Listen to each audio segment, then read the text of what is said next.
All right, I'm going to call the docket. When I call your name, please say present or here. Tavares Dixon.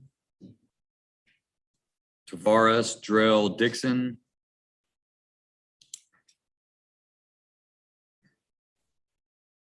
Jason France.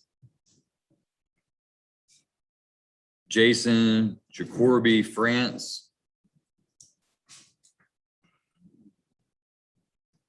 Alejandro Garza.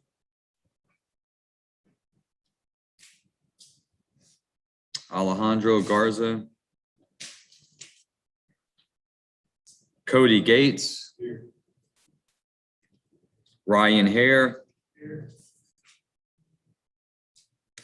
Justin Holloman.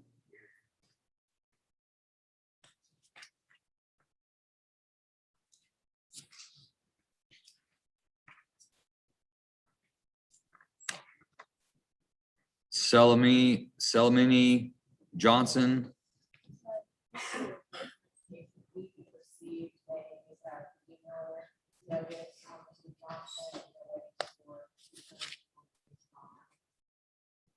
That's the same note I had.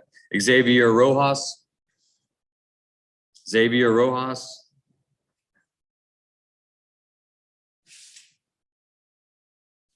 Joseph Simpkins. Here. Dallas Vigil.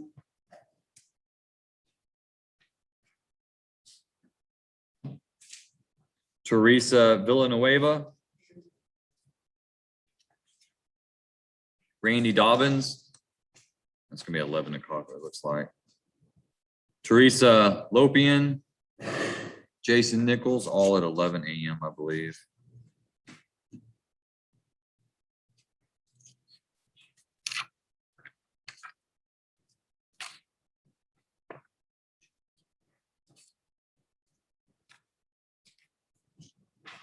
Esber Avilas.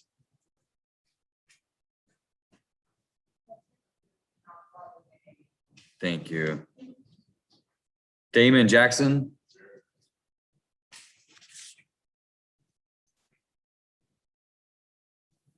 Glenn Smith. Melody Dollar. Young, the last contact I had Ms. Dollar, she's at the Genesis Rehab Center, and they agreed to provide transportation for her. And I'm not sure how. Do you have a way to reach out to him? I have a phone number I can call and verify that they're en route. Yeah. Could you do that for me?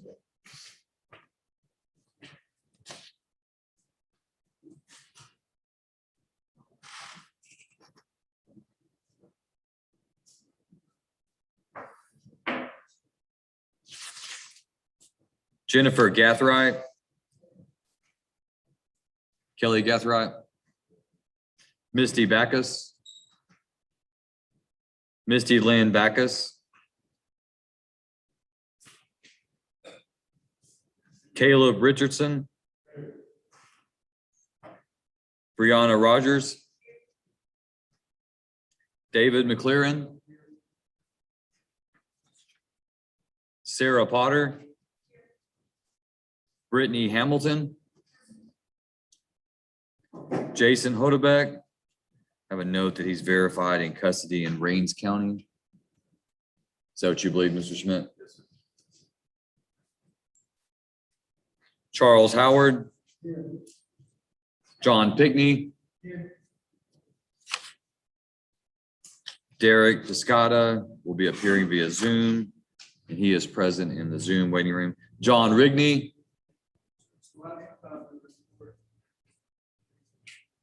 Mr. Rigney. Yeah, that's time we were recording.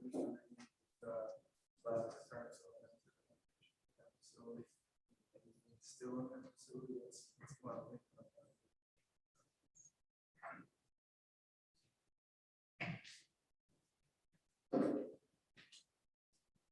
Mark Vargas. Logan Bundrick. Jan Espino.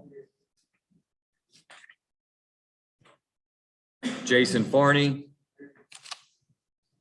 Mandy Jones. Roy Hamilton. Brandon Lewis. Brandon J. Lewis. Oh, 11. Thank you. You're right. Yes, you're right. Thank you, Mr. Knoll. All right. Is there anyone whose name I've not called as present in the courtroom? Your name, sir? Jason Dickerson? Nichols?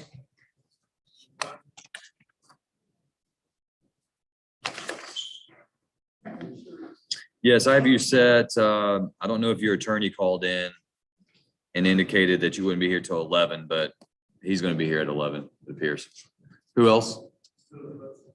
Hudson? Philip Hudson? And just so I'm understanding, Philip Hudson. Is that right? Yes. Do you have an attorney? Yes. Who's your attorney? Robert Perkins?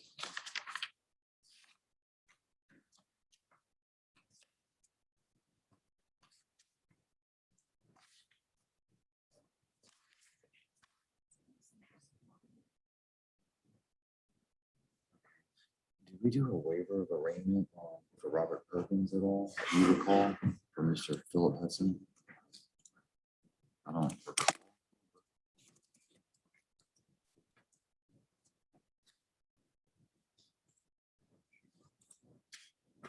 Is it HUDSON?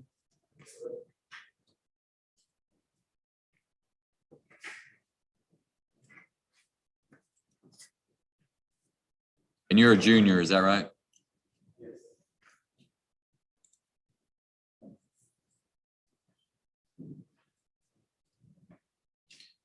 Mr. Hudson, your attorney submitted what's called as a waiver of arraignment, waiving your appearance for today. So your next court date is October 12th. So you're free to go. He waived arraignment for you. So I assume that, has he not been in contact with you to tell you? Yes. You're coming to, okay, then you can come on back here and report to them. And then once you're done with them, you're free to go.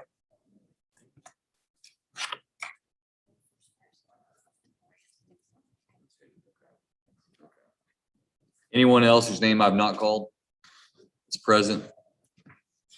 All right, counsel, do we have anyone that's agreed? Mr. Schmidt?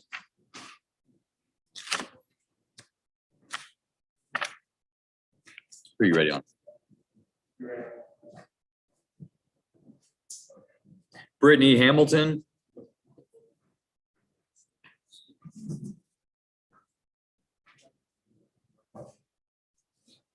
All right, this is CR 2170, State versus Brittany Marlene Hamilton, set for pretrial.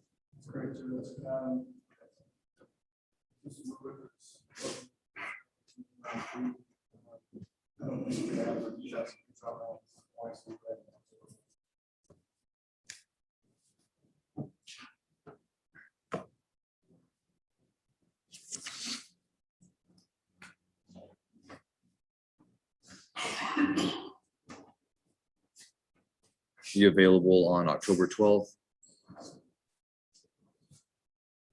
All right, Ms. Hamilton, the court's going to set you for docket call on October 12th at 9 a.m.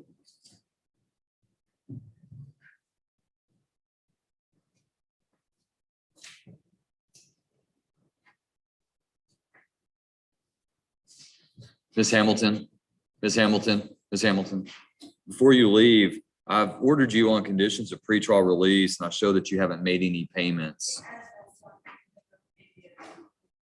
All right, well, I want you to come back here, check in with them, let them know what you're going to do, and then you can be released.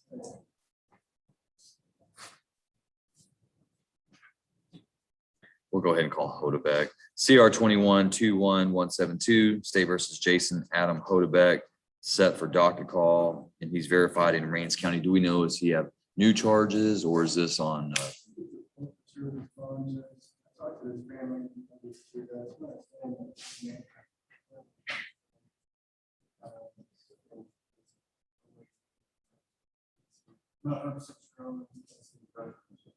But it's a Rains County charge. All right, let's reset him for a docket call on 10/12. We'll see where he's at.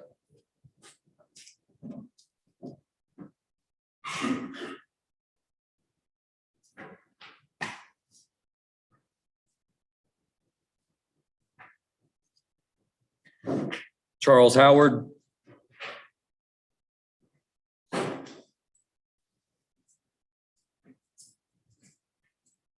Mr. Howard, this is CR 2176 set for pretrial. Same notes with sounds from judge. Mr. Howard, that's what we saw after that. We looked at.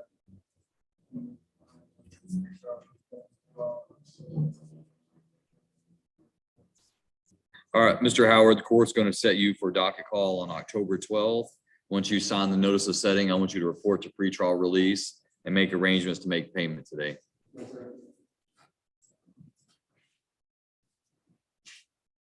John Pickney.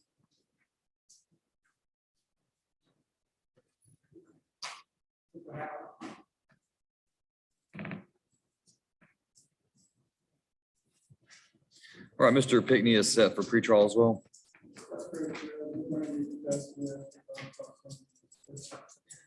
All right, Mr. Pickney, the court's going to set you for docket call on October 12th.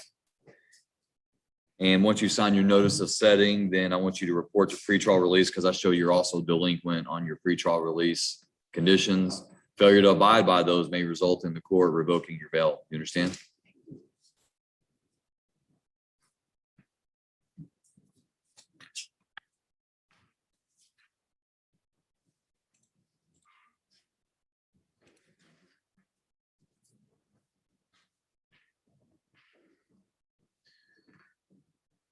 All right, I'm gonna try to bring in Mr. Piscotta at this time.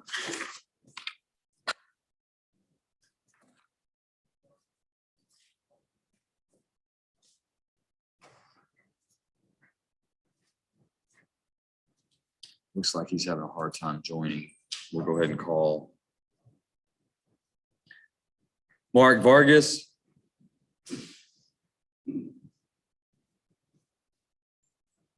Mr. Vargas set for docket call CR 294. That's correct.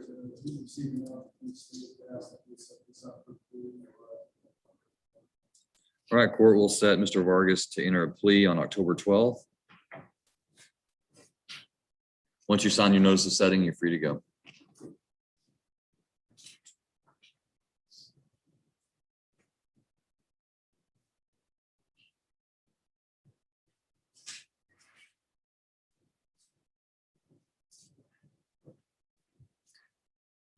CR 2307, State versus John Rigney.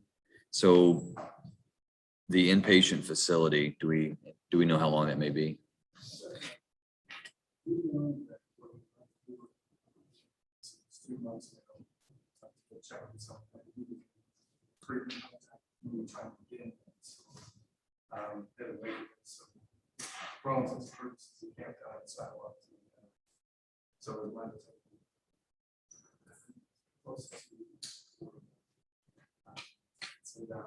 I'll check, see if I can hold it, see if it's still there.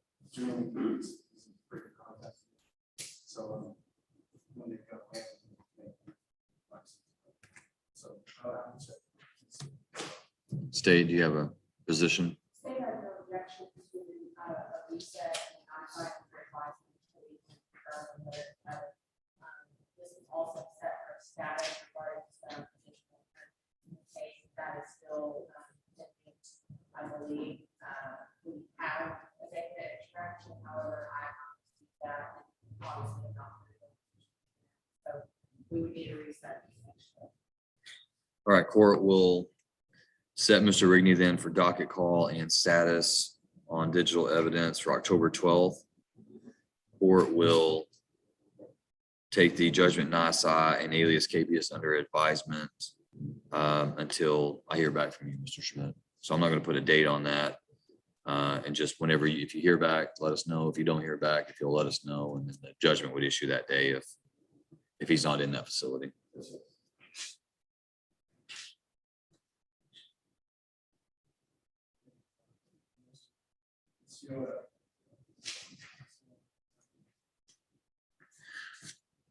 And I attempted to admit him and he's gone now. So don't see him.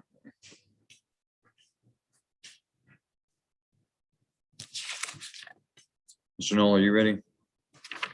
Yeah, Roger, Brianna Ross. Brianna Rogers.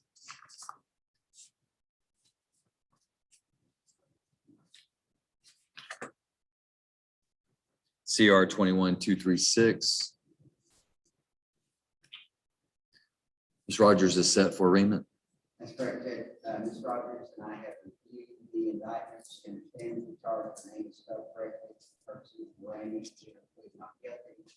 He is, may have already finished filling in the papers for probation. All right, court will enter Ms. Rogers' plea of not guilty into the record. Are you available for pretrial on October 12th? Exactly, Judge. Judge, we already had received some pre-trial. One thing that I noticed seemed to be missing was the actual lab report back to PBS submission. All right, so Ms. Rogers, once you sign your notice of appearance, then report back your pretrial release, sign your paperwork, and then you'll be released. So you understand that these conditions I'm placing on you were placed on your bond. If you fail to comply, if you have a dirty drug test, you commit a new offense, you don't show up, you don't report, you don't pay, then the court's going to revoke your bail, put you back in jail. You understand? All right, once you sign with Mr. Knoll, then come back here with pretrial release.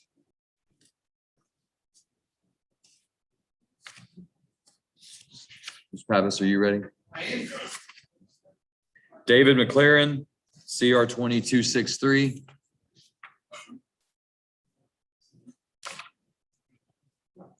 Here you go, Mr. Pavis. So I'll give you the dates. You'll just fill it in right there, and then you'll give him one, and then you can leave the white one here when we're done. All right, Mr. McLaren is set for docket call today. Yes, sir. And is there an announcement? Have we reached an agreement? Have we requested a trial? And how much time do we need to enter that? Can- Just time for them to pick up. That's worth it. Yeah. Is it a plea to probation or time? No, it's a good probation. Probation.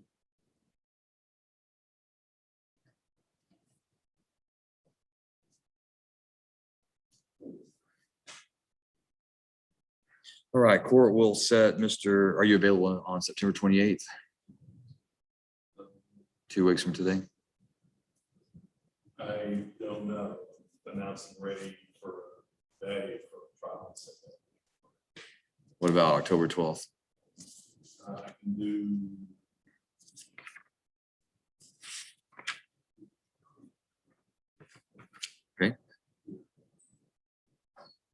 All right, Mr. McLaren, the court's going to set you to enter your plea on September 28th at 9 a.m.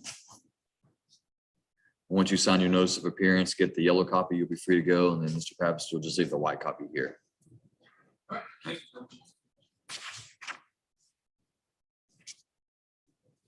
You have anyone else that's ready, counsel?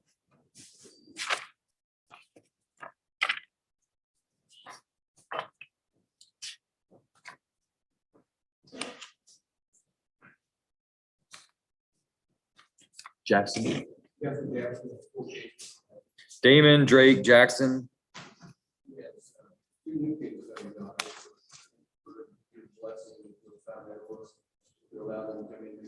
Mhm.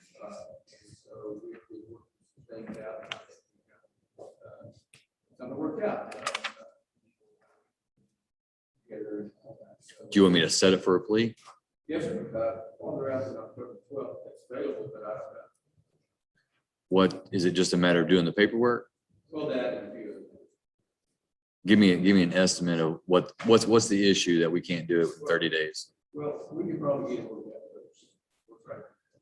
Okay. All right, Mr. Jackson, the court's going to set you for a plea on October 12th on all of your cases.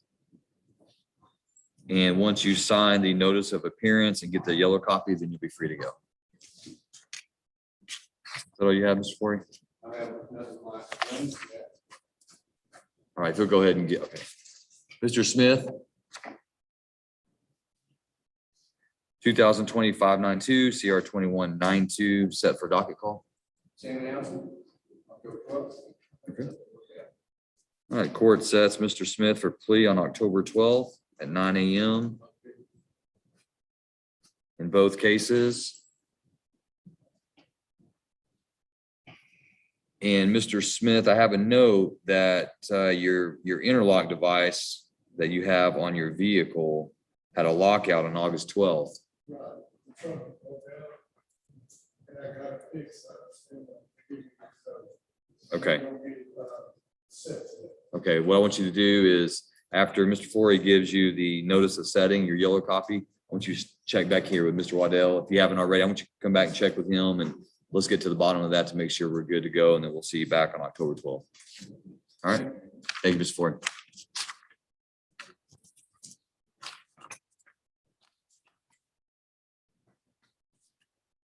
Mr. Gimbel, do you have any updates on Ms. Dollar? I did in contact with Jensen Center, and they had no memory of our previous arrangement, that they are gonna provide transportation for her. They were leaving and stuff. Okay, so we just need to give them time. And we have paperwork ready for Ms. Dollar? Yes, we do. Okay, all right. Just let me know when she gets here and you're ready to go. Mr. White, you ready? Logan Bundrick, CR 16-630-391.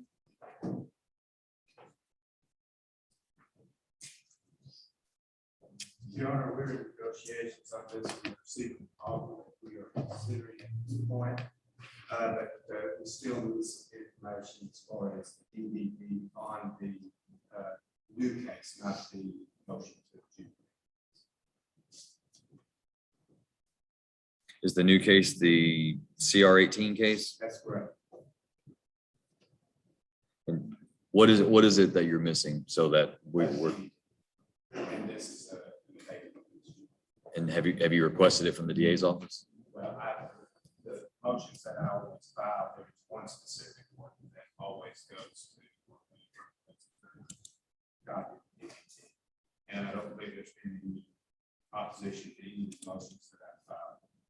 I just want to make sure that they're on actual notice because, That's actually the reason why I filed that. Is to be able to- This has been copied and you did in our office. okay. It looks like they were copied 2 weeks ago. I don't know.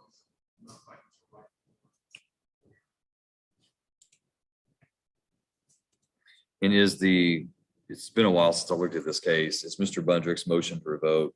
Is the sole count this new charge? No, in fact, it's not even part of that. However, like I said, we have had an offer that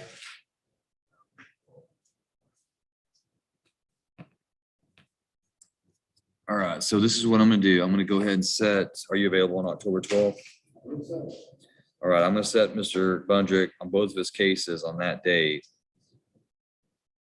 And then I'm also gonna set his motion to revoke on October 28th. So if the 12th comes and it's not resolved, then we'll go to a contested hearing on his motion to revoke, and his other unrelated evading arrest can continue.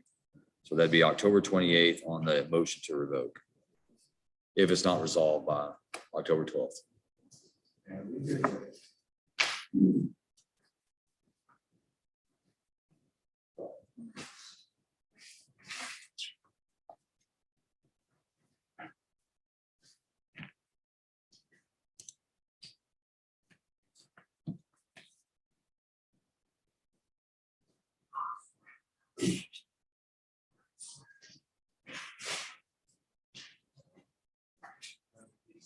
Yes. Jan Espino.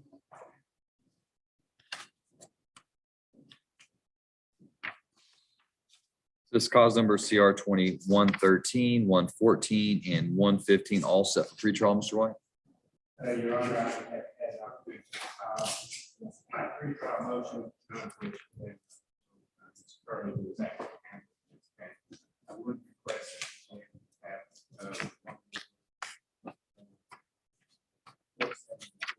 have a document. This is a little bit complex case and some of the- Do you have any pretrial issues that, as far as evidence or testimony?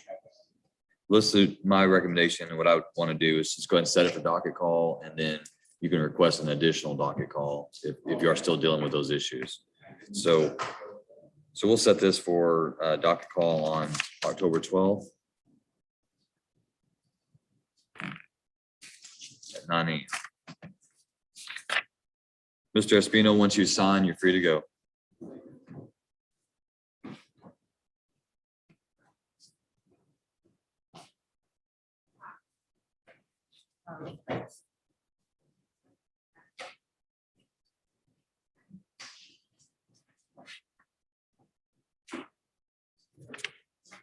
Jason Farney, CR 21164. Mr. Farney is set for pretrial today. Your Honor, I filed, my normal pretrial motions that have not been in the opposition to any of them about the DA's office. However, I haven't received I've received the DVD, but I haven't received the discovery as far as the reports, but I understand. I just released to this morning. Are you requesting another pretrial? Please. All right, court sets Mr. Farney then for pretrial on October 12th at 9 a.m. And Mr. Farney, once you sign and get your yellow copy, I want you to report to pretrial release, and you need to make a payment towards your supervision. Make a note on your docket there that Mr. White is retained. So the $100 fee would apply to him. So at least get 25. Mandy Jones.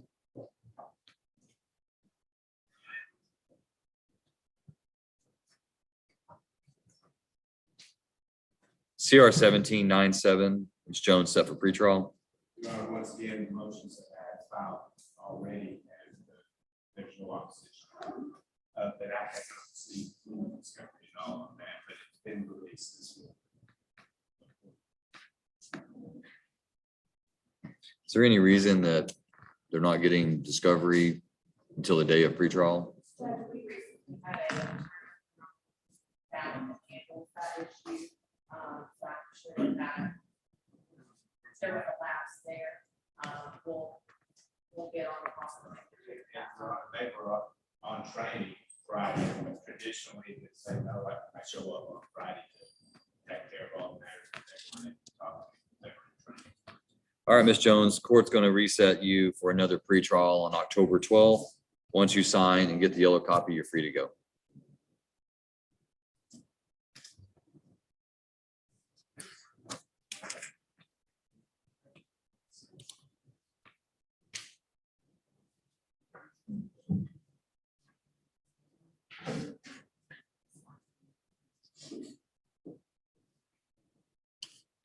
I've got him in now. We're gonna see if I can get him to start his video. Just, he hasn't gotten this far before, so.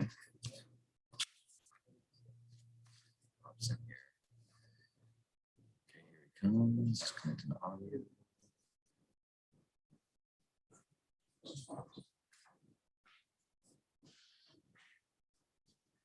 Let's see if I can send a message because he's not gonna be able to hear me.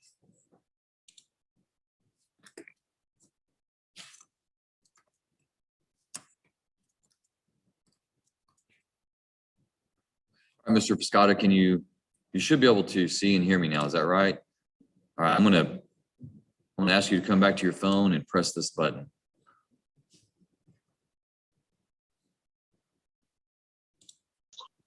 There you go. You've got it now. Can you see and hear me okay, Mr. Piscata? Yes, sir. Okay. All right, let me flip over to your case. Can you see Mr. Schmidt? He's present in court today.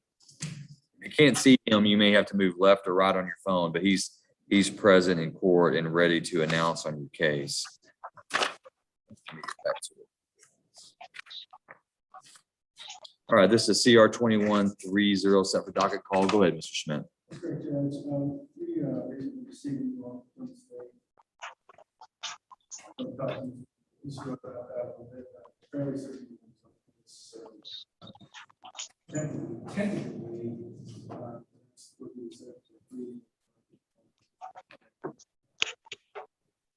All right, and Mr. Pashota, did you hear Mr. Schmidt? No, sir, I didn't.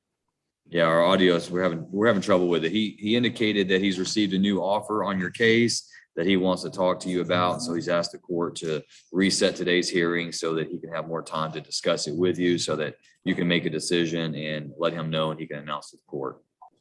All right. Yes, sir. So I'm going to reset this case for docket call until October 12th. And since you're not here today, I can't give you a physical notice. So this will be the only notice that you get. Your attorney may have one. So it'll be October 12th at 9 a.m. Okay. Yes, sir. All right. You're free to go. Thank you. You're welcome.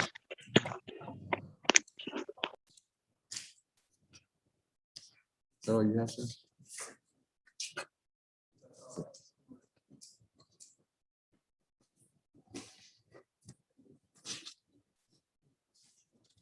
Cody Gates.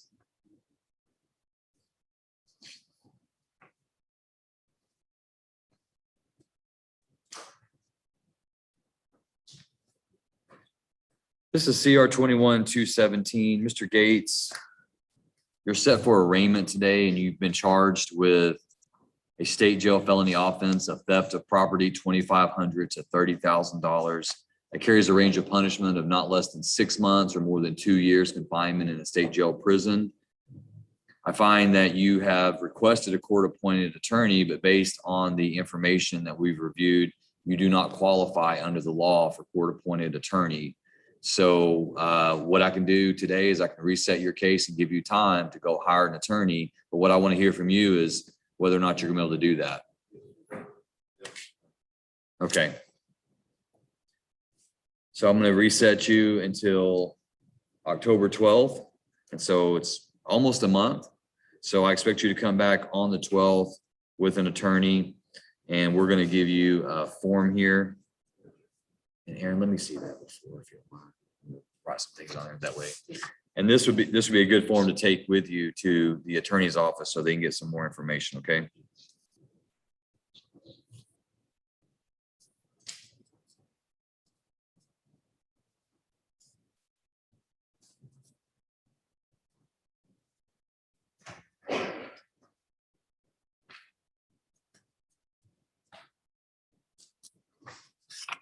All right, Bailiff's going to bring you this form. If you'll sign where it says defendant, we'll have your dates in there and we'll give you a yellow copy and you'll be free to go.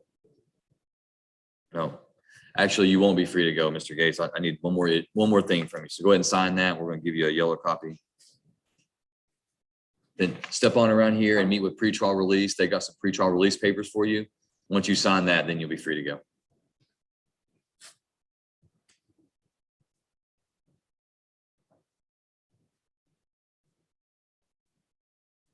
Justin Holloman.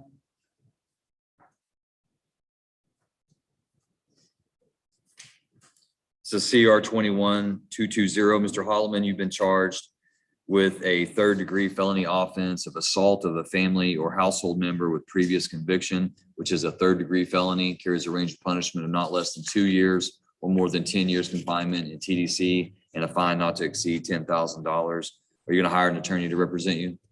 Do you know who you're going to hire? Have you spoken with any attorneys before today? I filled out paperwork. I thought about this. For a court since it did not. Okay. All right. So what I'll do is I'll reset you to hire an attorney and appear on arraignment on October 12th.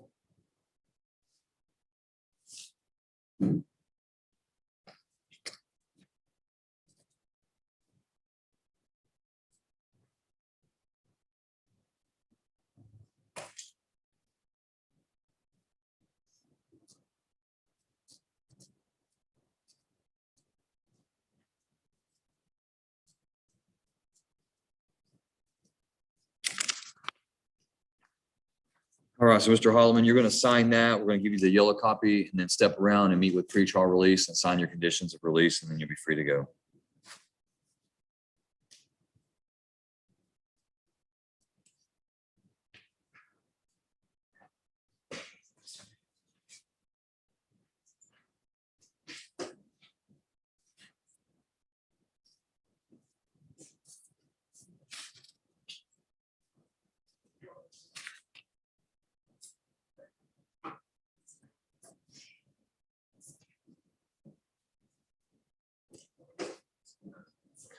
Is Dallas Vigil here?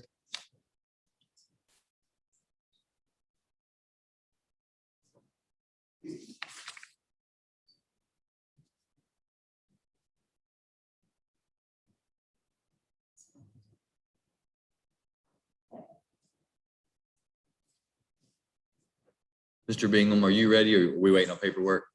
Ready. If you're ready, come on up.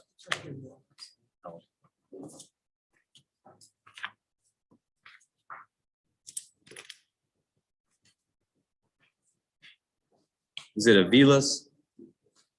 All right, this is cause number CR 14-26A, State of Texas versus Esber Aviles. Mr. Aviles, if you'll raise your right hand, I'm going to place you under oath. Mr. Aviles, do you swear that the testimony you give to the court today will be the truth, the whole truth, nothing but the truth, so help you God? All right, you may put your hand down. Your name is Esber Aviles, is that correct? And Mr. Aviles, are you a United States citizen? Do you read, write, and speak English?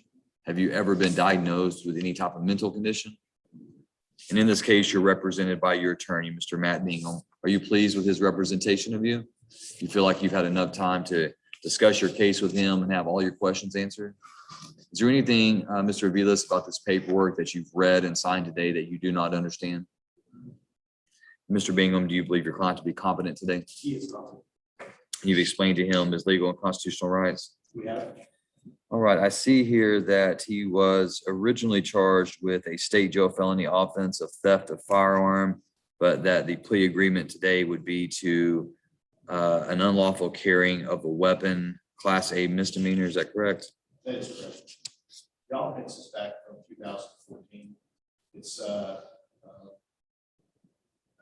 believe, it's litigated, that's a word, but the DA's office has been nice enough to make us this offer. Mr. Vilas has been an electrician for many years. He has 3 young kids. This is occurred since 2015. So he is prepared to do that lesser included offense. Yeah, court's inclined. So it is a lesser included. If we look at this fit in the proof, necessary proof of greater offense, we would have no objection. We think it fits with the proof necessary. We're not going to be opposing it at all. State's comfortable with? Okay. All right, Mr. Vilas, you are charged with a Class A misdemeanor offense of unlawful carrying of a weapon that carries a range of punishment of up to 365 days in the county jail and a fine not to exceed $4,000. I see here that your plea agreement is that you're going to plead guilty to that charge in exchange for the state's recommendation that your sentence be set at 1 day confinement in the county jail, and you would be given credit for that 1 day for time that you've already served. In addition, you would be ordered to pay a $1,500 fine, $270 court cost, and $90 in reimbursement. Is that your understanding of the plea agreement? All right, Mr. Aviles, understanding the plea agreement and the range of punishment, how do you plead to Class A misdemeanor unlawful carrying of a weapon? And are you pleading guilty because you are guilty of committing that offense? Has anyone threatened, forced, or pressured you to plead guilty today? All right, court accepts the defendant's plea of guilt. Mr. Bingham, any objection to States 1 stipulation? We have no objection. States 1 is admitted in evidence. The court takes judicial notice of the defendant's judicial confession. Anything further from the state?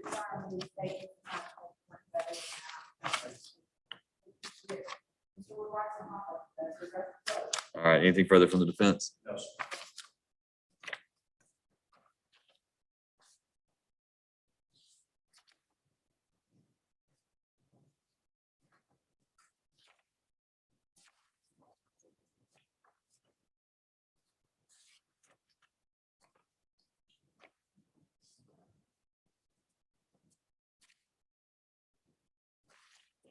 All right, Mr. Aviles, the court's reviewed the evidence. I find that there's sufficient evidence to convict you of this offense. Court will follow the plea agreement in your case. Court hereby finds you guilty of the Class A misdemeanor offense of unlawful carrying of a weapon. Court assesses your punishment in accordance with the plea agreement at 1 day confinement in the Van Zandt County Jail. The court awards you 1 day credit towards that sentence for time already served. Court orders you to pay a $1,500 fine, $270 court costs, and $90 reimbursement fees. Mr. Bingham, is your client going to be making payments or discharging that today? He's gonna make this one. Excellent, thank you.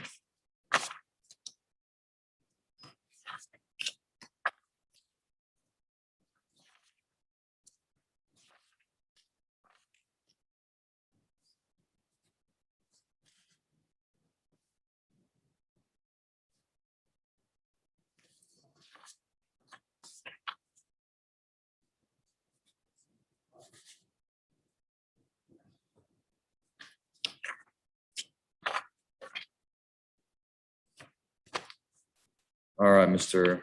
Avilas, if you'll come forward. Be fingerprinted, and here remain you to the custody of the Van Zandt County Sheriff so we can carry out the terms and conditions of the sentence. Hey, you're very welcome. Hey, I got one more issue that I need your help with. Mr. Avilas must have been arrested out of county, so we don't have a tracking number for him. So I'm gonna give a copy of this to you. He'll just take this out to the jail as soon as he leaves, let them fingerprint him, we'll get that tracking number, and then he'll be free to go. And Ms. Burns will get a copy of that for you.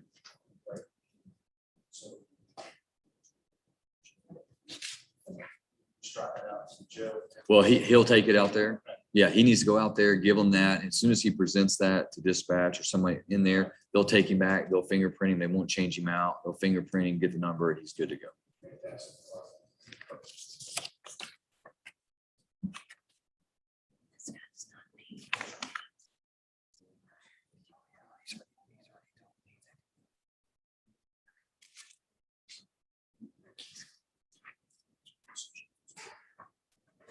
Yeah, I've already seen that on his way.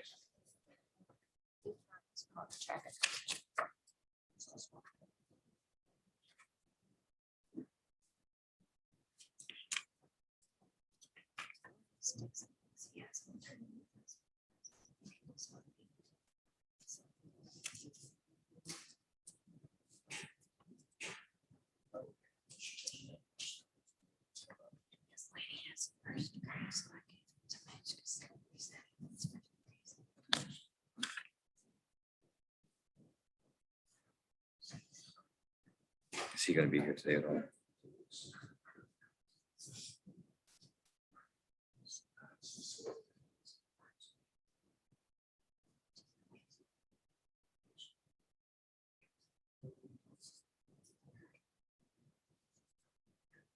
Okay.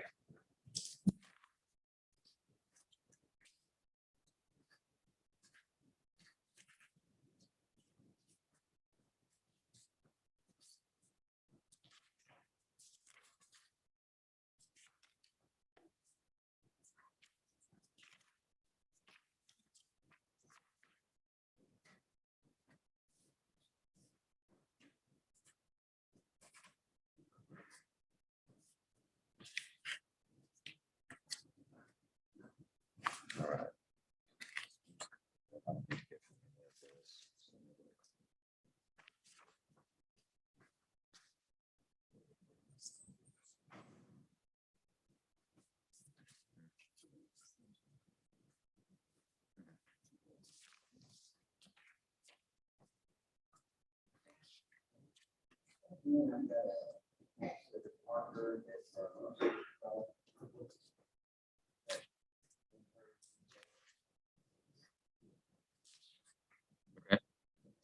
And I've got a couple of witnesses who say some for me.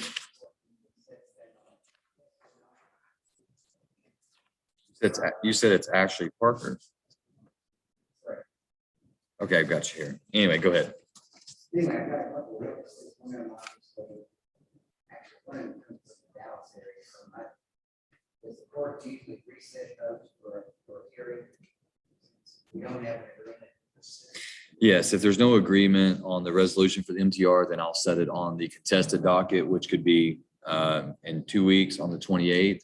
And then that's just an evidentiary day. So I have a smaller docket and we take up all the things that require testimony. Okay, with court down. But, on the 28th, that is one person. Oh, it would be, but I would want to hear from the state on whether or not they thought they were ready for a contested hearing on the 28th. Judge, we can be right on the 28th. I just wasn't prepared to vote today. Right. Well, we weren't calling the motion to revoke hearing today. So We can be right on. I was going to be looking for an announcement. And if you're saying that we don't have an agreement, then I'll just set it on the 28th. And then we can not bring her up. Are you going to communicate that to her? I will one way or another. Yeah. That way she knows why she didn't have a court hearing today. The only other thing I have is that Raymond on Mr. Houston, HUSON. Yeah, that's fine. Yeah. If you want to get that waiver and give it to Ms. Taberham, that'd be fine.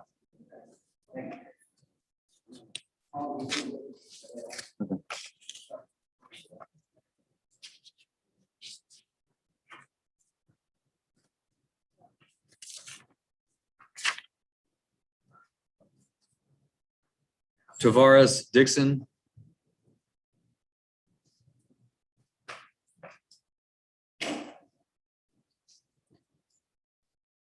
Mr. Dixon, this is cause number CR 21-211. You're charged by indictment with a third-degree felony offense of tampering with physical evidence with intent to impair its availability. A third-degree felony carries a range of punishment of not less than 2 years or more than 10 years confinement in TDC and a fine not to exceed $10,000.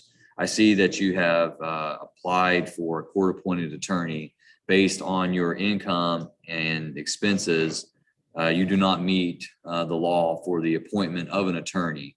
So what I'm going to do today is I'm going to reset your case and give you time to hire an attorney to represent you on this charge, okay?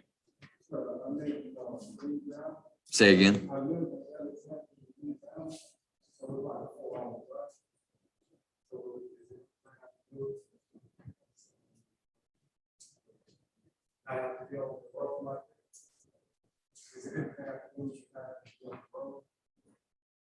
You can resolve your case. You can hire an attorney and resolve your case and be done with it.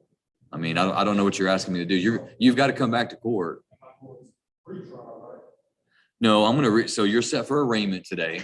Okay. And arraignment is just where we make sure that your name is Tavares Drell Dixon, that you understand that you're charged with, and we would enter a plea of not guilty. And then we would set it for pretrial later to give you and your attorney time to talk with the state so they can figure out what the evidence is, what the evidence isn't, if there's an offer, how you can resolve it, how you can't. And then you got to make a decision. Do you want to accept their plea agreement or do you want a trial? So today is just a very initial hearing of arraignment. So, but right now we can't do anything because you don't have an attorney and you don't meet the guidelines for a court-appointed attorney. So what I'm going to do is reset you for like 30 days. And that gives you time between now and then to hire a Texas attorney to come in here and represent you. We're going to set it. You're set for arraignment today, and I'm going to reset it for that same arraignment because I can't do anything until you have an attorney. So you know, I think the weed now and COVID is going on, so I really didn't do that. I was getting another department and cut that out to June 26th. So between June 26th and now, I had it work, I was just waiting to let the COVID die out a little bit, try to get some work. All I can tell you is based on what you've submitted here, you don't meet under the law. I have to review it. I've reviewed it, what you said you make, what you said your assets are, your truck, all these things, and then to what expenses you had, and you don't meet the guidelines for court-appointed attorney. So what I'm going to do is I'm going to reset you for 30 days, and then you'll come back on October 12th. And between now and then, I expect you to go out and hire an attorney so they can come back in here and represent you on this charge where you are looking at 2 to 10 in prison. So, as for like finances, I can pay sold bills, my income tax never came through, so I don't have. I'm just saying, what it is, I don't have. I know, Mr. Dixon, I've reviewed the paperwork you turned in. You filled it out, you signed it, and you told me what you had and how much money you make and how much you spend. I don't have anything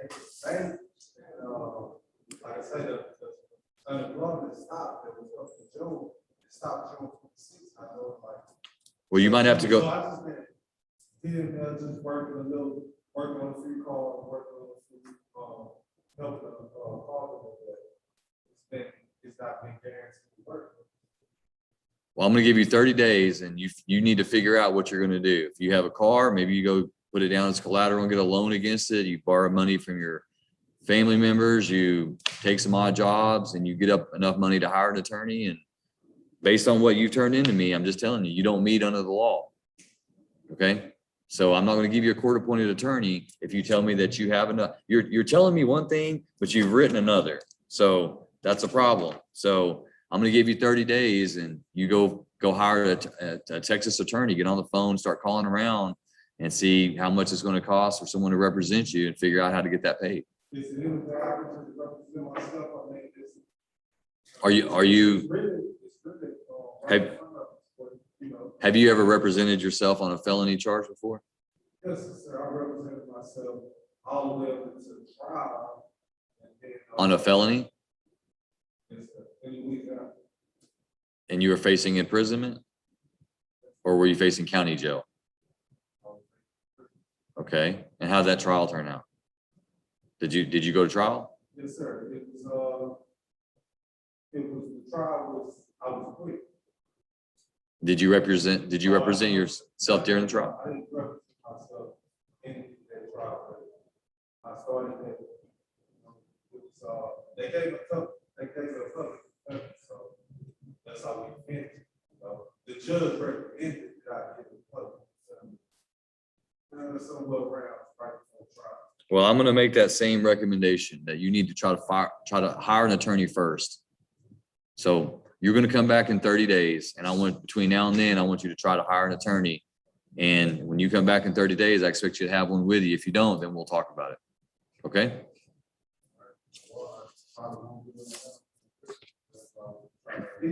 Pre-trial, Well, you don't want to get to pretrial without an attorney, Mr. Dixon. and it's, it is where I can get my police report on this, incident. You sure can. You sure can when you get an attorney. When you get an attorney, you'll get all that. I want you to listen to what I'm telling you. I'm giving you 30 days. Go get a lawyer and come back. You're looking at 2 to 10 in prison. I'm not going to let you represent yourself. Not at this point. Okay? It's in your best interest. I know you may think otherwise, but it's in your best interest. So I'm going to give you this, the bailiff's going to bring you this form, sign right here. You know what? I have not been putting these dates on here. What? You have on the other ones? Okay, good. Just realized I had not. All right, so it's going to have a date on here for you to come back on October 12th at 9 a.m.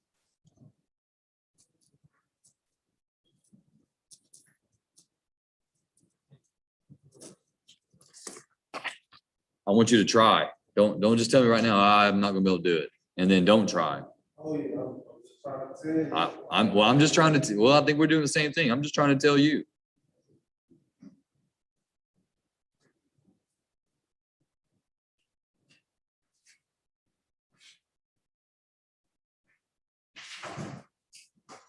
All right, so Mr.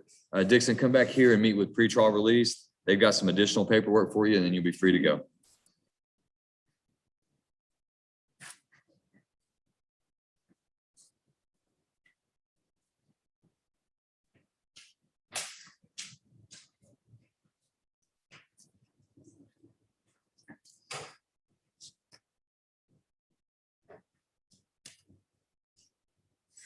Mr. White, are you ready?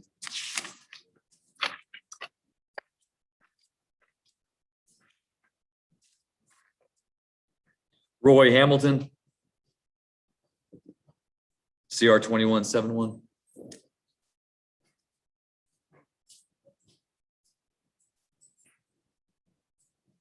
Mr. Hamilton set for a pretrial today. We are set for pre-trial, Your Honor. At this time, I don't have test motions or anything. Gonna ask the court to do this over the docket call. I believe received what we're supposed to receive from the state. We'll allow that, of course, should be pre-trial. You available on October 12th? Your Honor, right now, I am sick. There's possibility. Is it a week-long trial day? You have something on? We have the 14th available. All right. Court sets Mr. Hamilton then for October 14th for docket call. Mr. Hamilton, once you get the yellow copy and sign, you're free to go. Yeah, well, let Mr. White take that up for you.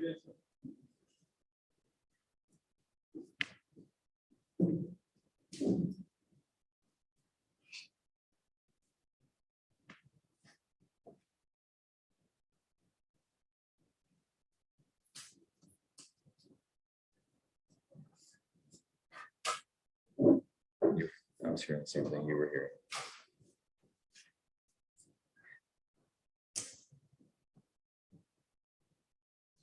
Seems like he'd be kind of hard to deal with.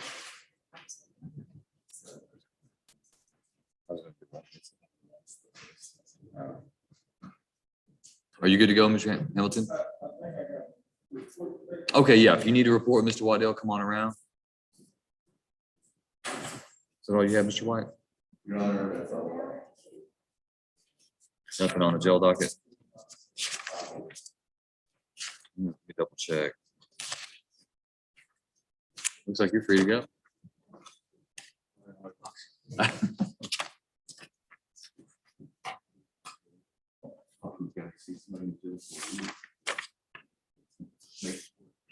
Is it difficult getting in to see their people or just your schedule?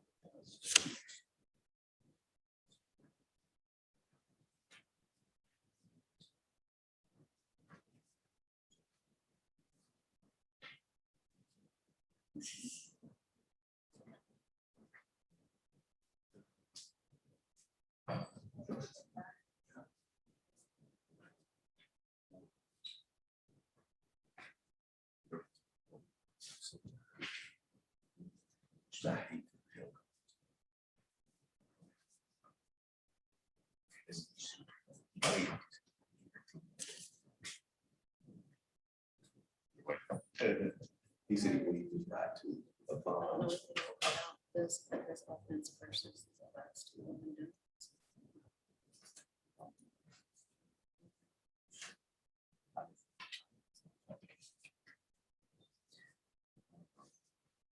You wanna just finish up that word?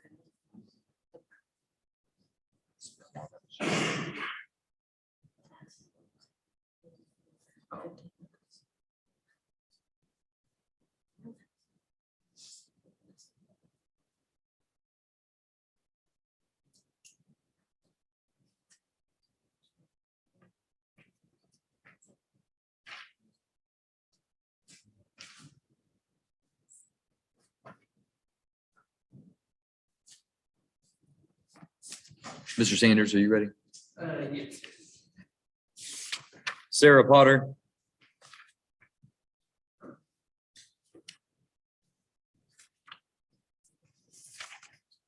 Ms. Potter is set for docket call today, CR 21-138. Yes, sir. We had a jury waiver. To execute that. Judge, we have a plea agreement with the case. We were just asking to set it off for a plea. She is currently going through CPS. And she's almost done with that. Basically, she should be done with that in simple with all the classes and things. And so we were asking if we could wait, do a plea, for recent this couple months for a plea. So she kind of finish up the CPS stuff before she starts all the probation classes. So you're asking for like 60 days? It would be 6 days. 1 year. Okay. Ms. Potter, if you'll raise your right hand, I'm going to place you under oath. Ms. Potter, do you swear that the testimony you give to the court will be the truth, the whole truth, and nothing but the truth, so be God? All right. Ms. Potter, you are Sarah Ann Potter, is that right? And Ms. Potter, I've got a document that's called waiver of jury trial. And this document indicates to me that you understand that you have a right to have your case tried before a jury of your peers. Is that right? You understand that? You understand that that is an absolute right and it cannot be taken away from you. You understand that if you waive your right to that trial, then you're waiving the right to confront and contest the evidence of the state in front of that jury. You understand that? And once you waive it, that right's not going to come back to you unless there's some qualifying event. All right. So there's very limited circumstances and a chance that you could have that restored to you. It means once you make the decision, it's pretty much final. You understand that? And are you doing this because this is what you want to do and this is your decision and that no one has threatened, forced, or pressured you to do this? Okay. All right. Then the court will find that the defendant has knowingly and voluntarily waived her right to a jury trial after being admonished. Court finds that it's also joined, that the defendant is joined by her attorney, Mr. Jeff Sanders, and also joined by the attorney for the state. Court signs the waiver of jury trial, and we'll set Ms. Potter to enter a plea before the court.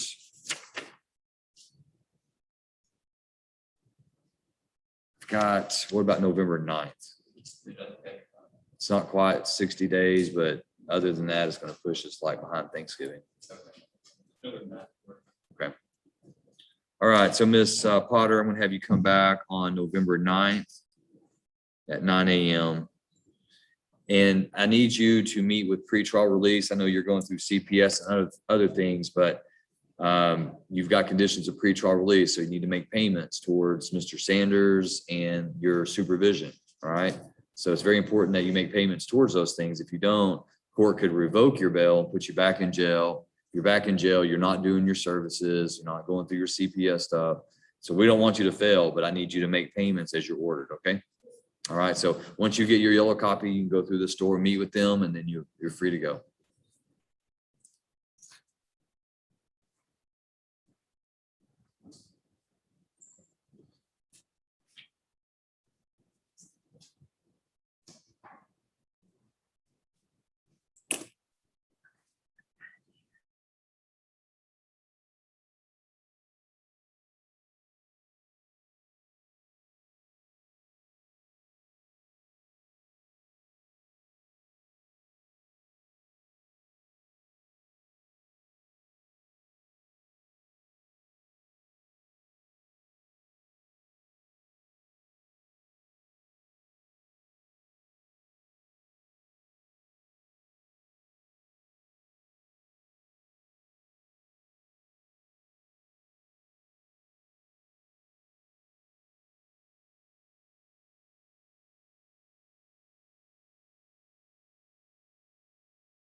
Misty Backus, CR 21158. They received information from yesterday that she was at the doctor's office getting tested for COVID. I told her that in order for her to be excused, she would have to communicate with the board, provide documentation of a positive. Otherwise, she'd be facing the possibility of a warrant being issued. I made that abundantly clear. I have not received anything at this point in time. I don't know if Ms. Abraham is. She would indicate to me at docket time with notes, and she hasn't. So what I'm going to do is I'm going to issue a judgment nisi and alias capias. If we find out later that she did test and that she's either positive or she's been ordered to quarantine, then you'll let me know and we can recall the warrant. But I'm going to go ahead and issue the nisi. Yes, Judge. Caleb Richardson, CR 21-141.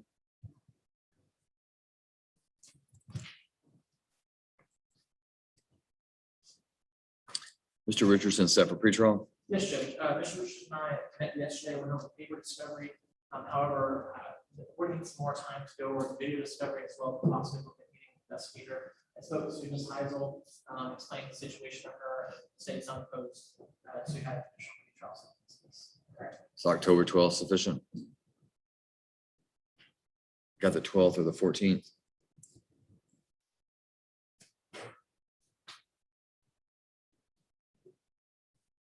Judge, 14 would work if that worked. All right, Mr. Richardson, the court resets you for pretrial on October 14th at 9 a.m.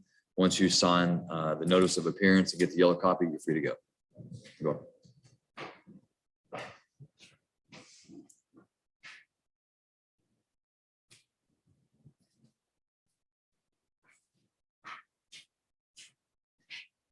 Mr. Hyde, are you ready?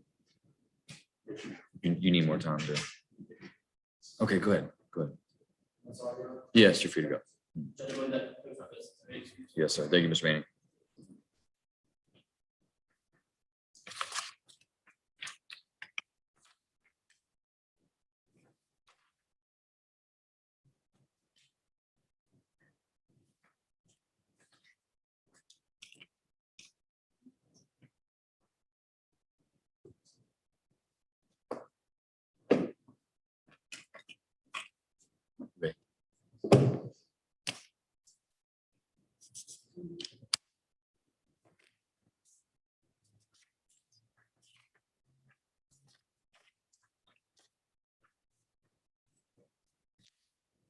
You're gonna have the same announcement on both. I'm just gonna call them up together. Is that cool? I'm gonna call them up together. Is that fine? Yeah. Jennifer and Kelly Gathright, if y'all come up together. CR 21-117, 118. Ms. Gathright is 117. Mr. Gathright is 118. All right, Mr. and Ms. Gathright are both set for pretrial today. Any contested pretrial motions? You asking the court to set it for a plea or docket call? For a plea? I have October 12th. Actually, I have September 28th, October 12th, October 14th. One of those is better for you. Trial.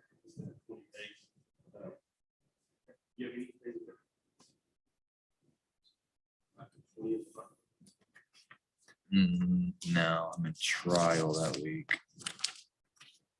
I got the 12th or the 14th. I'm in trial.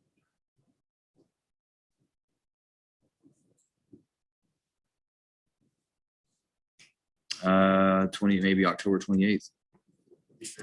All right, we'll set this for the evidentiary day to do the plea. All right, Mr. and Ms. Gathright, the court's going to set you for a plea on October 28th. Do you want to do 9 a.m. or later? 9 a.m.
Good to see you.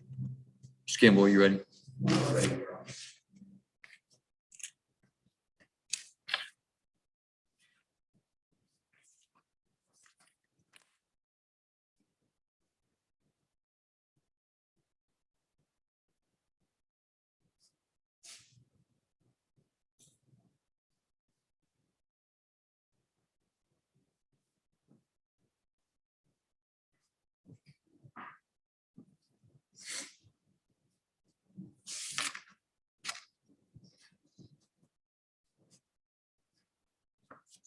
Melody Dollar.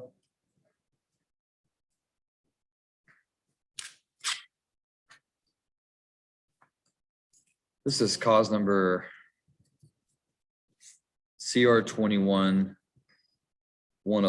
State versus Melody Michelle Dollar. Ms. Dollar, if you'll raise your right hand, I'm going to place you under oath. Ms. Dollar, do you swear that the testimony you give to the court will be the truth, the whole truth, nothing but the truth, so help you God? All right, you can put your hand down. Your name is Melody Michelle Dollar, is that right? Yes, sir. And Ms. Dollar, are you a United States citizen? Yes, Do you read, write, and speak English? yes, And have you ever been diagnosed with any type of mental condition? What have you been diagnosed with? PTSD, anxiety, and somatic trauma disorder. Are you currently on any type of medications or undergoing treatment for those? Okay, and do you feel like the fact that you're not undergoing treatment, not on any kind of medications, you feel like in any way those disorders are affecting your ability to have a rational understanding of what's going on in your case? Okay, you feel like you're clear thought, clear mind, and you understand the proceedings? Yes, In this case, you're represented by your attorney, Mr. Brent Gimble. Are you pleased with his representation of you? yes, Do you feel like you've had enough time to discuss the case with him and have all your questions answered? yes, Is there anything about the paperwork that you've read and signed that you do not understand? no, Mr. Gimble, do you believe your client to be competent, and have you seen any issues regarding any of the mental disorders she's indicated today? I am not aware of any no disorders, and I believe she. Okay. And have you explained to her the advantages and disadvantages of a deferred adjudication plea? I have. Ms. Dollar, you are charged by indictment with a third-degree felony offense of tampering or fabricating physical evidence. A third-degree felony carries a range of punishment of 2 years to 10 years, not less than 2, not more than 10, and a fine not to exceed $10,000. The plea agreement I see in your case is that you're going to plead guilty to that offense, and the state's going to recommend to the court that a finding of guilt be deferred. That means that the court review the evidence today. If it finds sufficient evidence that you committed that offense, that the court would consider that, but would not convict you, and the court would place you on community supervision for 4 years. And if the court does that and approves that plea agreement, and if you go on community supervision or probation and you violate your probation, you don't show up, or you drink alcohol, or if you violate any one of these conditions, if you violate any of them, the state could file a motion to bring you back before the court. The court would conduct a hearing, and you would not have a trial about tampering or fabricating physical evidence. Your hearing would be about whether you violated your probation conditions. If the court finds that you did that, then the court could assess, you could revoke your community supervision, could convict you of that offense, and could assess your punishment anywhere in that range, all the way from 2 years, all the way up to 10 years. Do you understand that? And do you want to go forward in this plea agreement today? yes, sir. All right, so Ms. Dollar, I'm going to ask you then at this time, how do you plead to the third-degree felony offense of tampering or fabricating with physical evidence? And Ms. Dollar, are you pleading guilty because you are guilty of committing that offense? And has anyone threatened, forced, or pressured you to plead guilty today? No, Court will accept the defendant's plea of guilt. Mr. Gimble, any objection? States one. No objection.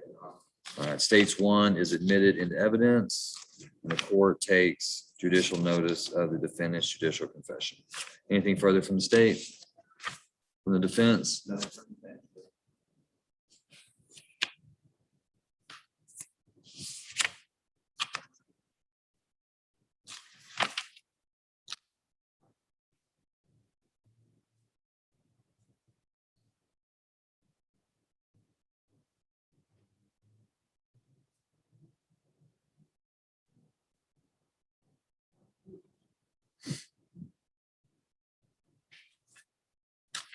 All right, the court finds that there is enough evidence to convict Ms. Dollar of this offense. The court will follow the plea agreement in this case.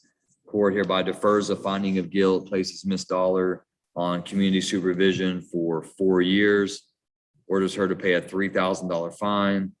Court also finds that the state is taken into consideration under section 1245 of the Texas Penal Code, DA 2021-241, false drug test, falsification device. Court also orders her to pay court costs of $290 and reimbursement fees of $785.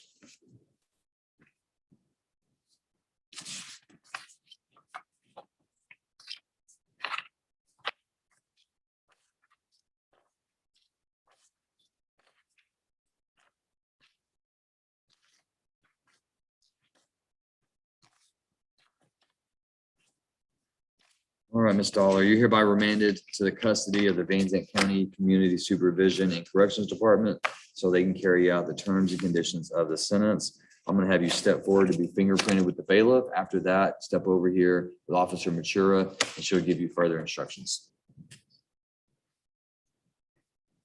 Thank you. Yes, thank you. I appreciate you.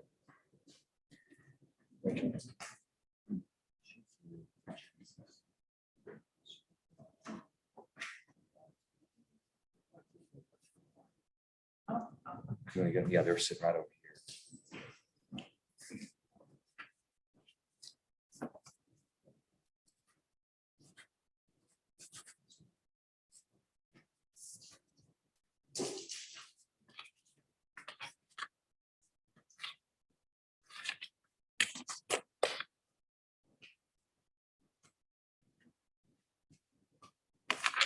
Sorry. I left it off there.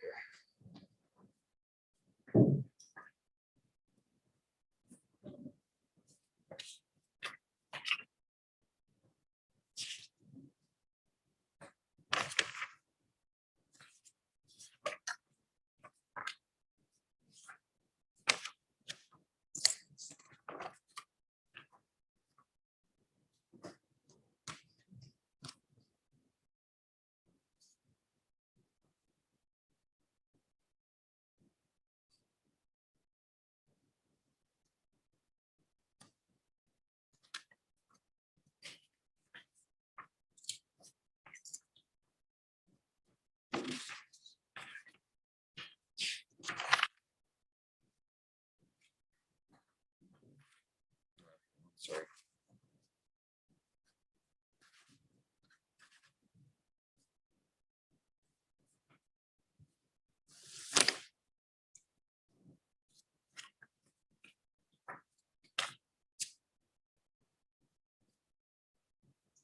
Is Jason France here? Alejandro Garza?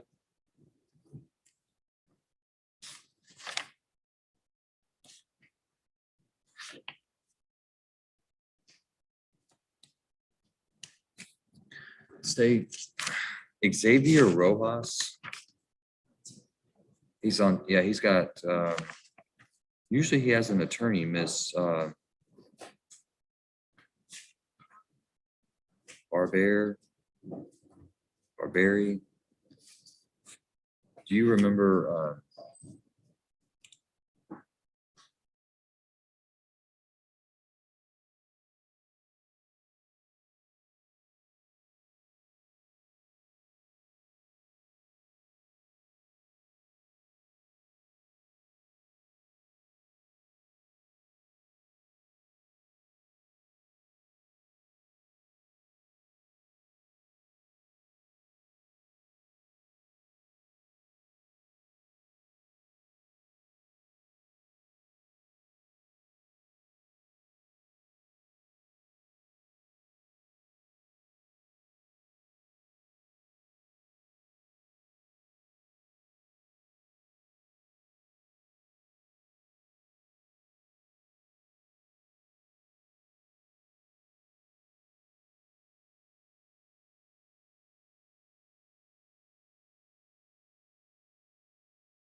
Good morning, Mr. Ashmore.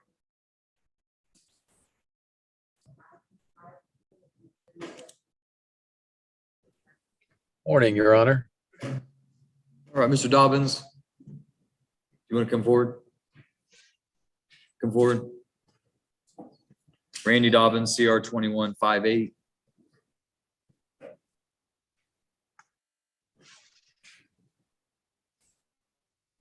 All right, Mr. Dobbins is present in the courtroom and we are set for pretrial today, Mr. Ashmore.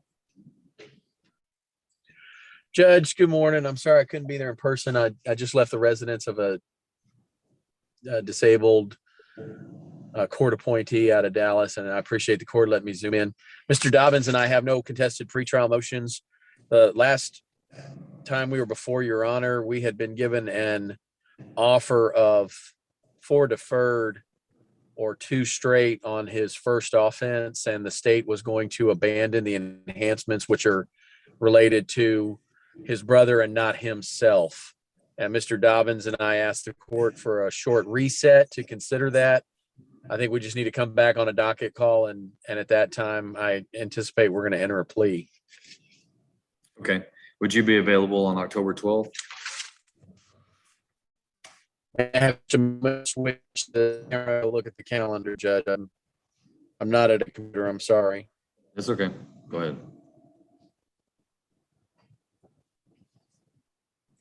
Sorry, I'm all thumbs with this thing today. Sorry, Judge. It's okay.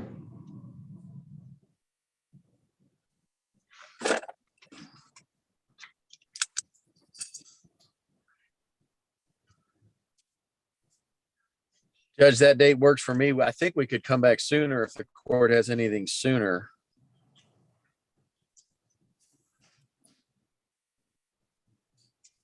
Let me check. We may be able to do, what about September 28th?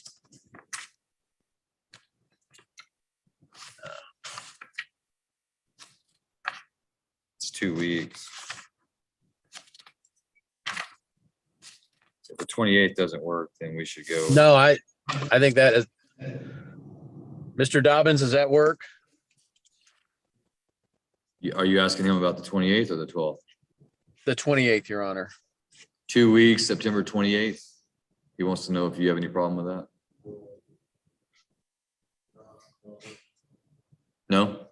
He said no problem.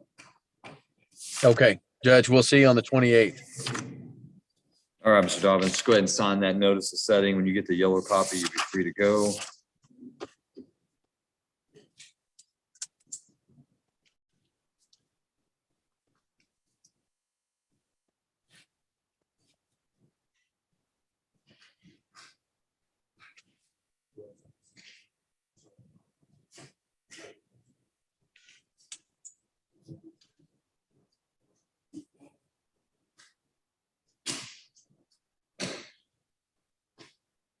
All right, Mr. Nichols, CR 2187.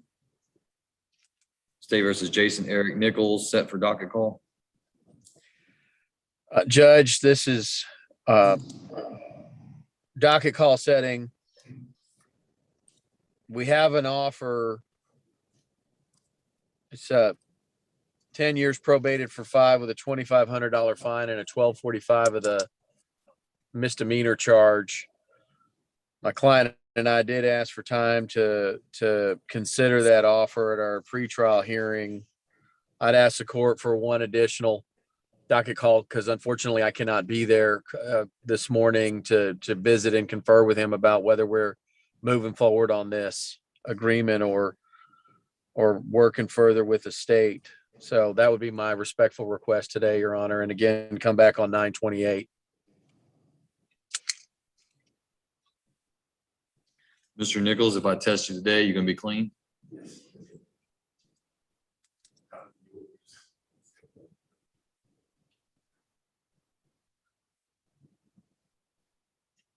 All right, court's gonna reset for 9/28. That'll be for your final docket call. Yes, Judge.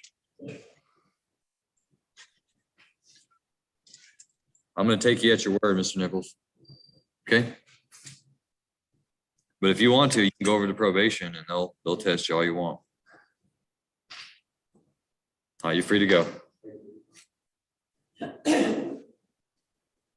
Judge, I understand one of my clients is not there. Austin is, Yeah, I've called Teresa Jean Lopian, Lopian, CR 21224. Called her name at 9. She wasn't here, but I had a note on my docket that maybe either she was going to appear at 11 or you were going to appear at 11. So I was waiting to see if she was going to make an appearance. I think she was ordered to be here at 9, but out of an abundance of caution, I wanted to give her the benefit of the doubt. It's about 10:55 right now, so I'd probably wait till. Did you indicate to her 11 o'clock, or is that just something that you indicated to the court you would be here at 11? yes, we called yesterday and told Miss Tabram about this double booking, and she said 11 Zoom, fine. But I did finish that meeting with that young man early, and Austin from my office is trying to call her. So if I could just hop off the Zoom for a minute and see where we are on that. Yeah, And that'd then be fine. hop back in. Okay, Judge, I'll be That'd be back fine. in a minute. All right. Thanks, Your sir. Honor. You're welcome. Yes. All right, we're just going to stand in recess for a few minutes and wait on Mr. Ashmore. Also, for the record, CR 21238, and also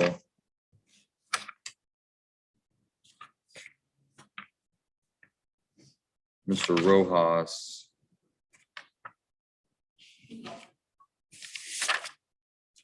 CR 21256 and CR 21238. Mr. Rojas is represented by Cynthia Barber. And Ms. Taperham has contacted their office, and they indicated that they didn't have it on their calendar, indicating like they didn't get notice. Court finds that notice was sent back in July.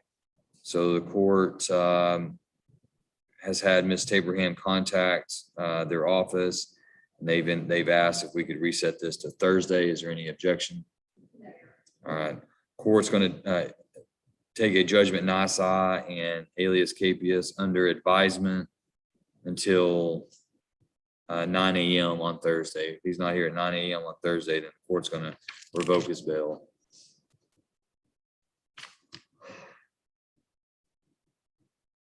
Judge, Mr. Solomon Johnson, reset that about a month out just for us to get confirmation that they on the document. Yeah, let's just reset for October 12th and give y'all some time.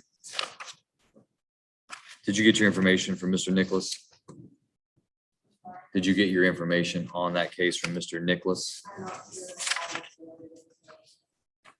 Yeah, Mr. Nicholas had indicated to us that.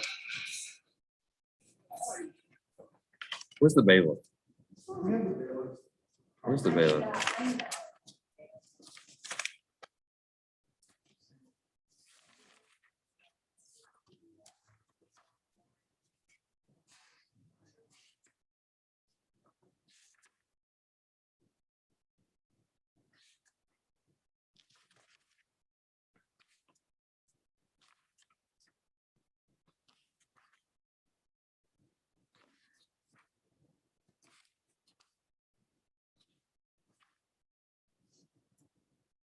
Yeah, so CR 21222, Salamani Johnson court resets for arraignment on October 12th, and status of deceasedhood. Is that a word?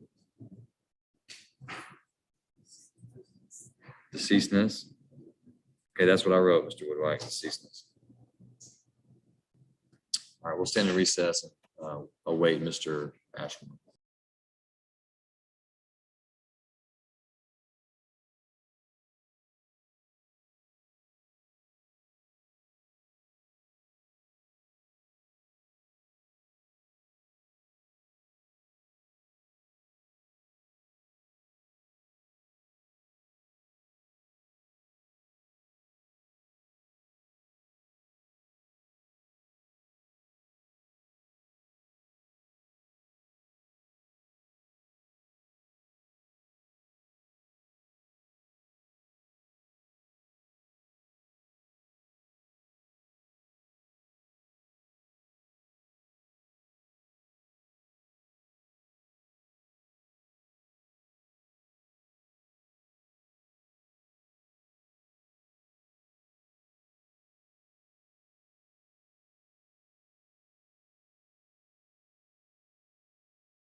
All right, are you Brandon J. Lewis?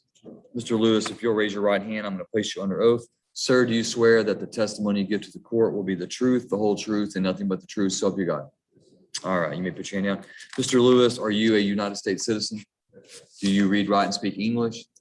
Have you ever been diagnosed with any type of mental condition? In this case, you're represented by your attorney, Mr. Kurt Knoll. You feel like you've had enough time to discuss the case with him and have all your questions answered? Are you pleased with his representation of you? Is there anything about the paperwork that you've read over with him and signed that you do not understand?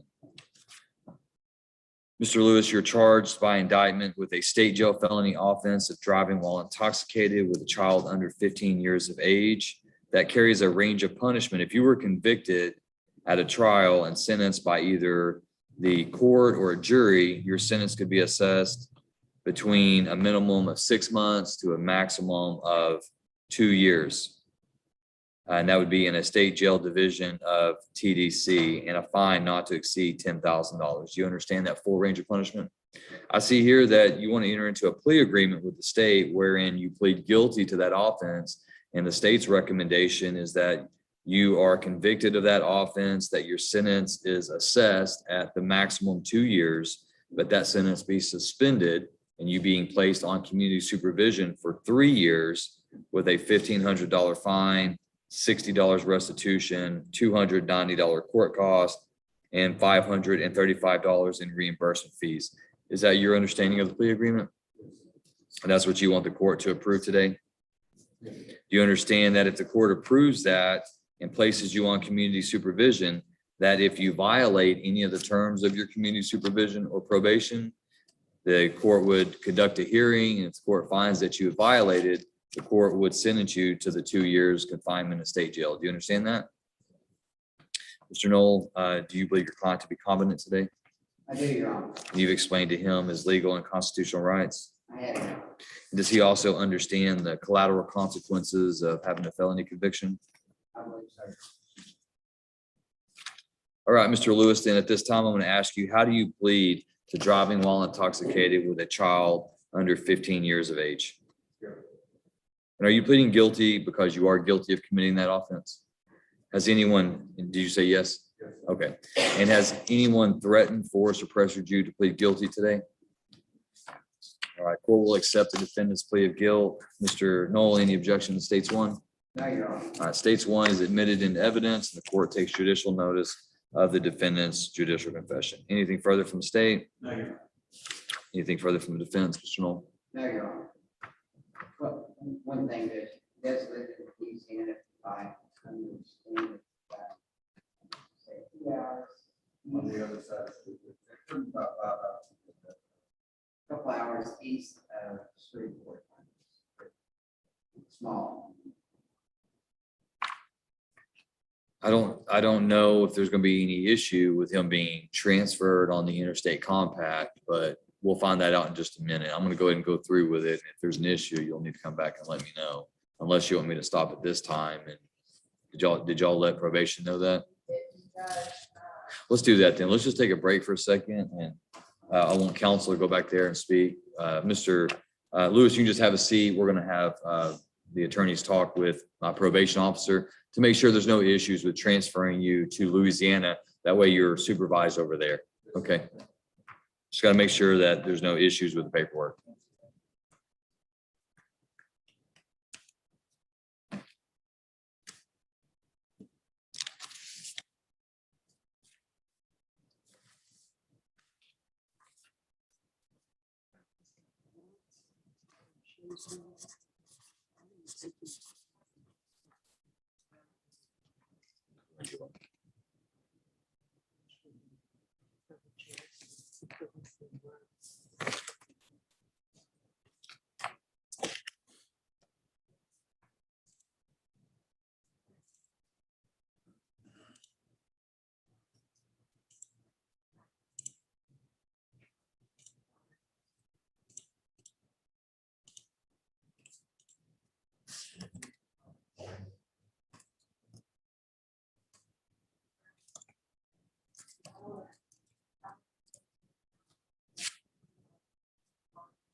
think it's just a matter of validating the actual judgment there. The previous.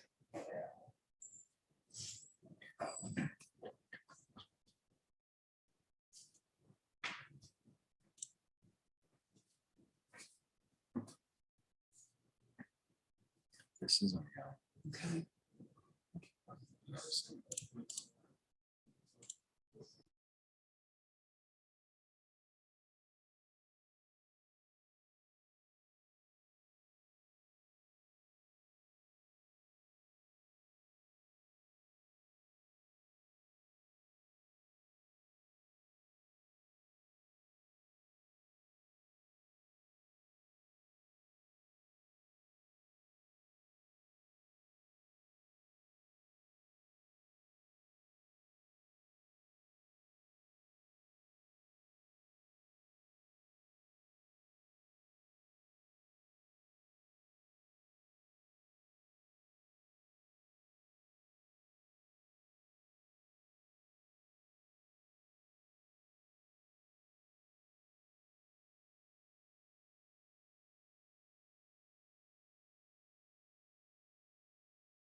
All right, we're back on the record, CR 21-175.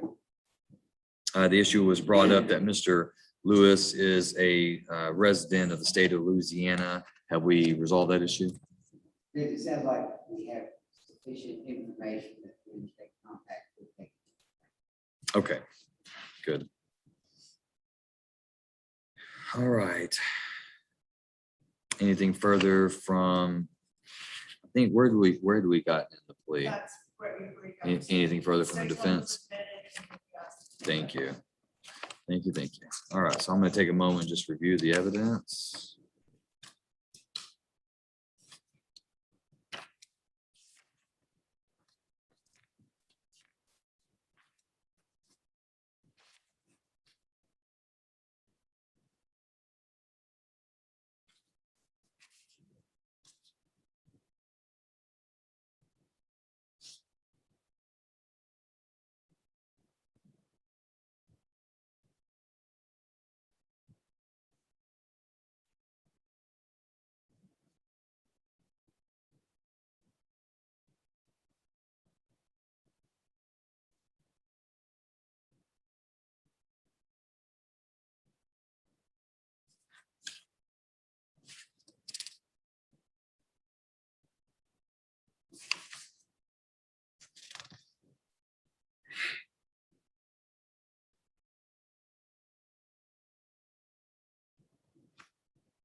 All right, court's reviewed the evidence. I find sufficient evidence to convict Mr. Lewis of this offense. The court will follow the plea agreement in this case. Court hereby convicts Brandon J. Lewis of driving while intoxicated with a child under 15 years of age.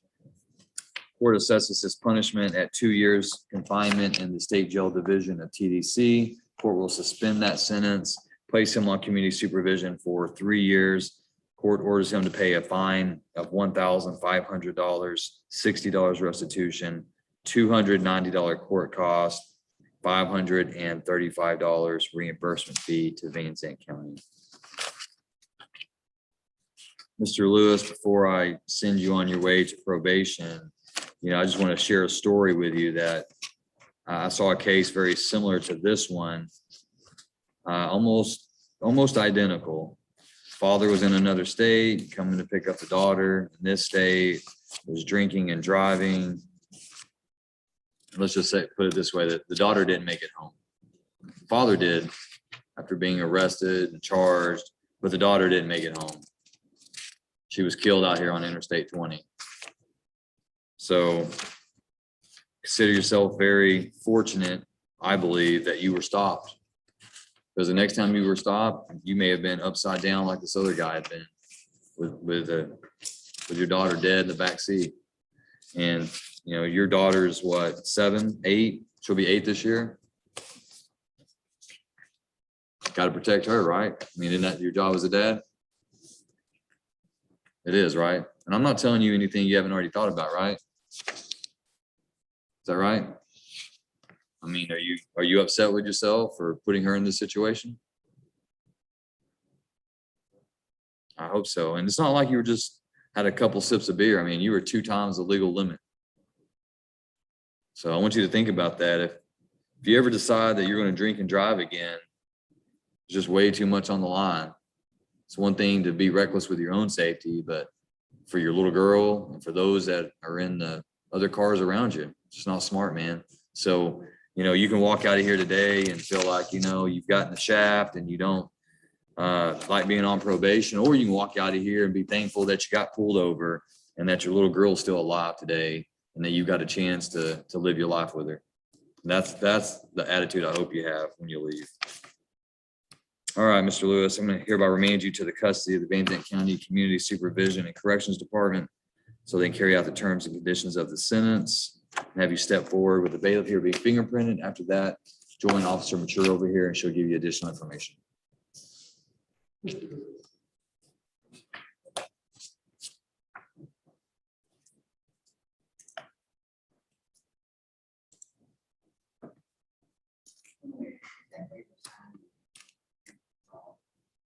Okay, yeah, if you get that to her, that'd be great.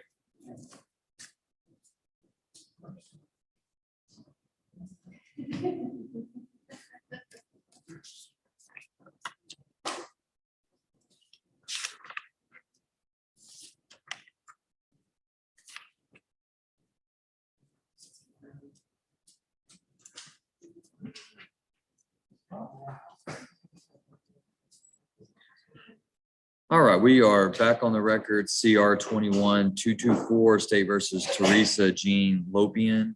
Mr. Ashmore, any updates on Miss Lopian? No, Judge, unfortunately, we have a number for her. It seems to be disconnected and no other way to reach her, but we did try to reconnect with her this morning or at least my office did. And I was on the other line when that call was being made. So there's no contact from Miss Lopian, unfortunately, Your Honor. All right, well, I appreciate the follow-up, Mr. Ashmore. The court's going to issue a alias capias and find her personal bond to be insufficient at this time. Understood, Judge. Thank you. All right, will I see you this afternoon at all on the jail cases? I think you will, Judge. Okay, I'm on my All way. right. Thanks, Judge. all right, enjoy your lunch. Bye-bye. All right, we're going to stand. I believe that concludes the morning docket. Do we need to go over it real quick? Judge, I have Jason French, Alonso Garcia, and Allison Vigil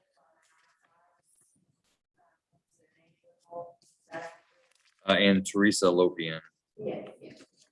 correct. Those, and then I'm going to have the name Xavier Rojas called, and I'm going to take the NICI capias under advisement until Thursday. What about Mr. Backus? Where is Misty Backus here? Page 5. She's got COVID. Yes, I'm gonna go ahead and do the NICI, and then if we find out otherwise, then they can file a motion to withdraw it or ask me to withdraw it.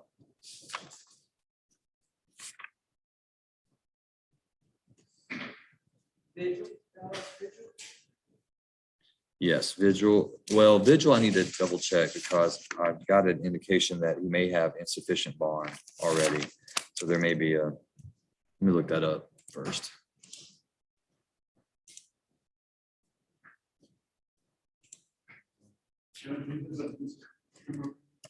Afternoon, is taking a deal, there's this on that. Just so you would look for it. I've got one on Tristan Powell, but not Kimmerling. Got this one from Melissa. Is that maybe it? You may have multiple. Tristan Powell. It wrapped around. Oh, okay. It wrapped around. That's him. Okay, good. That's it. Thank you, Judge. Well, here, let me do this. Let me sign this, and then I think you guys need to sign it. And then you'll get back to this. Miss Cheney. Miss Chan, she'll be happy with everybody. That's what our real job is.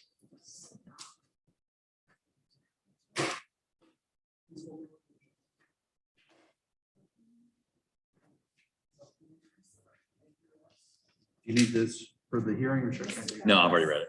Thank you. I'm not showing a warrant.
All right, any responses to the names it's called? No response, Your Honor. All right, court, having called the following names, Jason France, Alejandro Garza, Dallas Vigil, Teresa Lopian.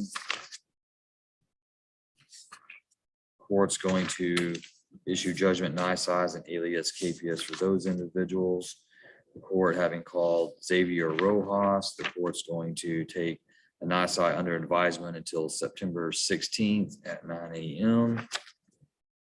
With regards to Misty Backus, court is going to issue a judgment nisi and will recall that if she provides documentation of a positive COVID test as suggested. Court's going to stand in recess until 1:30 and we'll resume at the jail court and on the 200